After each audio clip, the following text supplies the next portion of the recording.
When we talk about science, the language we often use is one of absolute certainty. The laws of physics, universal truths, these elegant equations. Right. We see things like Kepler's laws or Newton's law, and they just seem immutable, like they were written in stone. But the people behind them, the ones who actually codified these rules, they were anything but static or elegant. They were messy, brilliant people. And often driven by some pretty deep personal dramas. That's absolutely right.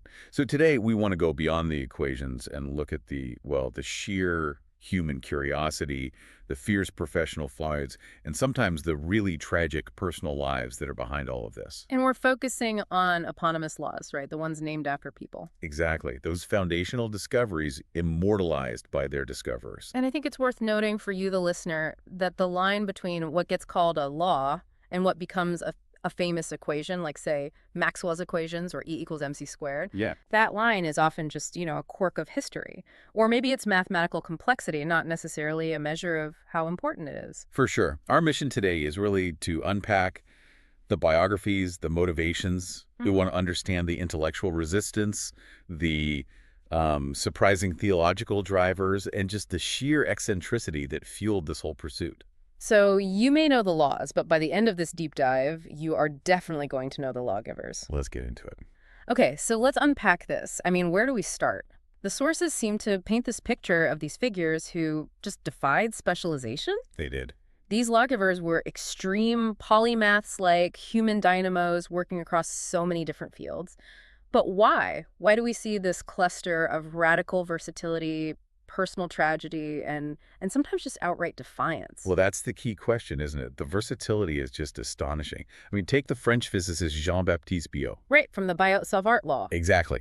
But you know him from magnetism, and he was also a major figure in applied mathematics, optics, electricity, and mineralogy. He was everywhere. Wow. So much so that the mineral biotite is literally named after him. That's incredible. And the scope of their work sometimes borders on the absurd.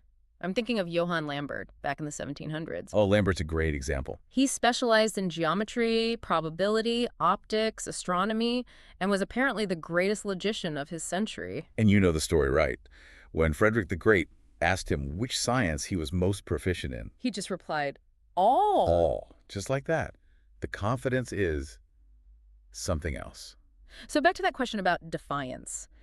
Is that the key? I mean, a lot of these figures were sort of intellectual outsiders, weren't they? I think so. They had to carve their own paths. And that independence leads to versatility. Think about Coulomb, Charles Augustin de Coulomb. Okay. His law describes electrostatic force. But he basically had to fight his way into science. His mother was dead set on him becoming a doctor. And he chose math and engineering instead. Right. And the disagreement was so severe, she practically disowned him for it. And the sources say that was a pattern. Daniel Bernoulli and even Biot had fathers who wanted them in business, something more stable. It seems that the independence you need to overturn a scientific paradigm often starts at home with defying those expectations. And that intensity, that kind of isolated drive, it seems to have come at a huge personal cost. It really did. The frequency of early tragedy is striking. I mean, a huge number of these lawgivers, Gauss, Ampere, Planck, James Joule, they all lost their wives or spouses early in life. And the story of Alexis Petit is just, it's truly heartbreaking. He co-discovered the Dulong-Petit law. Yeah. He gets married, and just 6 months later, his wife gets sick and dies. And that loss just sent him into this rapid physical and mental decline. He died himself before he even turned 30. That tragic urgency, that sense of life being so fleeting, you almost feel it baked into their work. And then on top of all that, you just have the sheer eccentricity. André-Marie Ampère, for instance, the father of electrodynamics. Okay, what about him? He was so intensely focused on math that as a kid, before he even knew what numbers were, he was reportedly working out these incredibly long arithmetic sums using pebbles and biscuit crumbs. Biscuit crumb. Biscuit crumbs. The drive to quantify was just, it was everything to him. So if we connect that kind of drive and quirkiness to the historical timeline, where do we start? Well, you have to start with the foundational genius, right? Archimedes. Yeah. Around 250 BC. One of the greats. Absolutely. He's often considered one of the 4 greatest mathematicians ever, with Newton, Euler, and Gauss. And he definitely had that eccentric, competitive streak, The sources mention he would sometimes send out false theorems to his colleagues. Right. Can you believe that? I mean, was he just trying to trap them, catch them if they tried to steal his work? It sounds almost paranoid. I think it's a bit of both. It reflects the reality of science back then, Intellectual ownership was a really precarious thing. Sure. But he was also this practical genius. We all know the famous story of the principle of buoyancy. The bathtub, right? The king's crown. Exactly. Noticing the water displacement while trying to figure out if the king's crown was pure gold, it just shows that immediate link between an abstract idea and a real-world problem. And yet he also left behind problems that were just mind-bendingly complex. The cattle problem attributed to him. Oh, the cattle problem. It's insane. This solution requires a number with 206,544 digits. A computer didn't solve it precisely until 1965. It just shows the scale of his intellect. And then if we jump forward to the scientific revolution, we get Johannes Kepler in the early 1600s. Right. His laws define the elliptical motions of the planets, not perfect circles. And his third law, which shows that the square of a planet's year is proportional to the cube of its distance from the sun. Which explains why, say, Pluto has such an incredibly long year compared to Mercury's 88 days. Exactly. But what's really fascinating about Kepler is that the impulse behind all this wasn't just mechanistic. It was deeply theological. He was looking for cosmic harmonies, wasn't he? Linking orbits to platonic solids and things like that. He was. He explicitly wrote that his ultimate goal was to celebrate God in astronomy. He said, "Now, however, behold how through my effort, God is being celebrated in astronomy." But then you get this incredible contrast. I mean, he has this sublime vision of universal divine order. Yeah. And then the same guy describes his first wife as fat, confused, and simple-minded. It's jarring, isn't it? The capacity for that profound, almost spiritual genius, and at the same time, this very profound, everyday human cruelty. It's what makes him so compelling. And the human drama wasn't just personal. It spilled over into their professional lives. This is where we get into the feuds, the hidden work. And the devastating consequences of not publishing. Let's talk about Snell's law of refraction, the principle that explains why a pencil looks like it's bent in a glass of water. It's a perfect case study in misplaced credit. So Wilbur and Snell figures out the relation in 1621. But he doesn't publish. He doesn't publish. And tragically, his work wasn't published until almost 70 years after he died. So in the meantime, you have Thomas Harriot, who had figured it out even earlier in 1602, but also didn't publish. Right. And then René Descartes comes along and publishes his version in 1637. So a fundamental law of optics is discovered 3 separate times in about 35 years. And depending on where you are, it might be called Descartes' law instead of Snell's. Exactly. It just highlights this brutal reality that discovery means nothing if you don't document it and, get it out there. And speaking of brutal realities, you can't talk about scientific feuds without mentioning Newton and Robert Hooke. Oh, absolutely not. The sources suggest Newton was prone to immense rage. His reaction to Hooke criticizing his theory of colors was legendary. He was so upset by it. He wasn't just upset. He was so distressed that he deliberately withheld his masterwork on light, optics, until after Hooke died in 1703. That's not just anger. That's a cold strategic move to control the narrative. It is. And the cost to Hooke's legacy was enormous. Hooke was a brilliant, versatile mind. He invented the iris diaphragm, the universal joint. He coined the term cell. But we barely hear about him. And that's largely because Newton allegedly had his portrait and papers removed from the Royal Society after his death. It's a chilling reminder of how personal feuds can literally rewrite history. So then as we move into the 19th century, you see the same fierce dedication, but maybe channeled more into experimental rigor, like with John Dalton. Yes, Dalton and his law of partial pressures. The idea that the total pressure of a gas mixture is just the sum of the individual gas pressures. It's foundational for modern chemistry. And he applied that same rigor to himself. He had red-green color blindness, which is still sometimes called Daltonism. And he had a theory about it. He thought there were colored fluids in his eyes. And he was so committed to testing this that he requested his own eye be dissected after he died. He did. Wow. Wait, so did it prove his hypothesis? No, the autopsy didn't support his fluid theory, though much later, cellular analysis confirmed he had a specific type of deficiency, deuteranopy.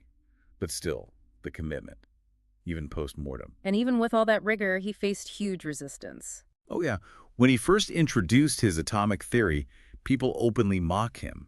One chemist dismissed his models as round bits of wood invented by Mr. Dalton. I remember that. Exactly.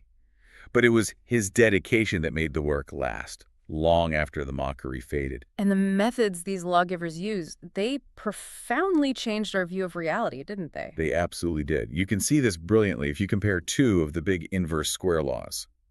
So you have Newton's law of universal gravitation and then Coulomb's law of electrostatics from 1785. And they both have that same structure, right? The force varies as 1 over the distance squared, 1 over r squared. That's the key similarity. That specific relationship is just everywhere in the universe. But the crucial difference. Functionally, it's that gravity only attracts, while the electric force can attract or repel. Right. But the deeper insight here is about methodology. Newton's work was brilliant synthesis. It was math. But Coulomb provided the crucial, quantitative, convincing results. How did he do that? He built this incredibly sensitive torsion balance himself. So he didn't just propose a law. He measured it with verifiable precision. He turned what was often just a good guess into a verified scientific law. You see that same blend of piety and persistence in the conservation laws as well. For sure. James Joule, who quantified the link between heat and mechanical work, was explicitly motivated by his theological beliefs. What was his thinking? He believed that the power to destroy belongs to the Creator alone. So he rejected any theory that suggested force or energy could be annihilated. Utterly. And that belief drove him to obsessively measure the mechanical equivalent of heat. He found that one British thermal unit was about 838 foot-pounds of work. Which is incredibly close to the modern value. So his deep religious conviction fueled one of the most foundational concepts in physics. Energy is never lost. Exactly. And this march of precision ultimately leads to the biggest consequences of all, which is the destruction of our place in the cosmos. We know all about Galileo facing resistance for the sun-centered universe. But that wasn't the final paradigm shift, was it? Not even close. That brings us to Edwin Hubble. And Hubble's law of cosmic expansion from 1929. Which just shattered the final centrism that many scientists still held, the galactocentric view. The idea that our Milky Way galaxy was the center of everything. Hubble showed that other galaxies are receding from us, and the farther away they are, the faster they're moving. The universe is expanding. Uniformly. We're just one point in that expansion.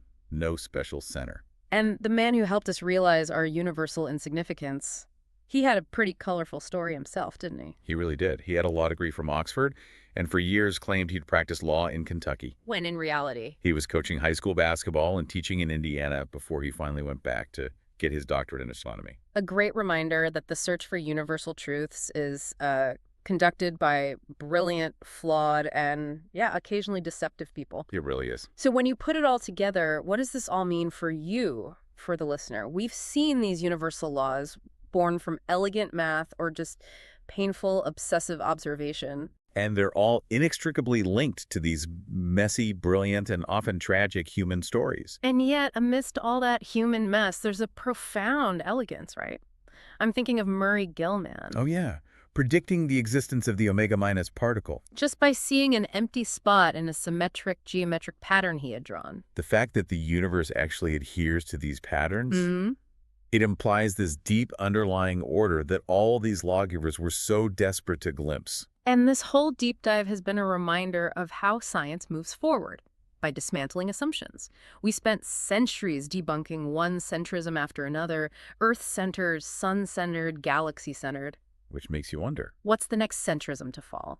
The sources really push us to consider it might be the belief that our universe is all that there is. And if that's true, if our universe is just one pocket in a larger reality, how would the laws we know, Newton's, Kepler's, Hubble's, how would they apply? Or would they be completely shattered by the possibility of other universes? That's the ultimate question these messy geniuses left us with. A profound thought to mull over. It is. Until the next deep dive, keep questioning the elegant equations and maybe celebrate the messy genius behind them.